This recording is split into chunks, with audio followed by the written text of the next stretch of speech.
Huwag na huwag mong lulukohin ang taong mahal mo. Kasi pag nag-umpisa kang magloko, yan ang sisira sa lahat. Tapos na ang laban pag nagloko ka.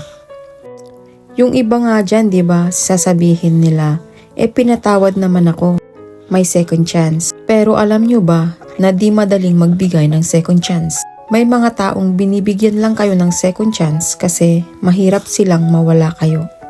Hindi pa nila kaya. Pero yung pain, deep inside, it's killing them. Yung every moment na tinitignan nila kayo, naaalala nila yung pain. Naaalala nila yung cheating, yung panlolokong nagawa mo. Pinipili lang nila na lunukin yon dahil sa pagmamahal. Kaya wag na wag mong sirain ang tiwala ng taong nagmahal sa'yo.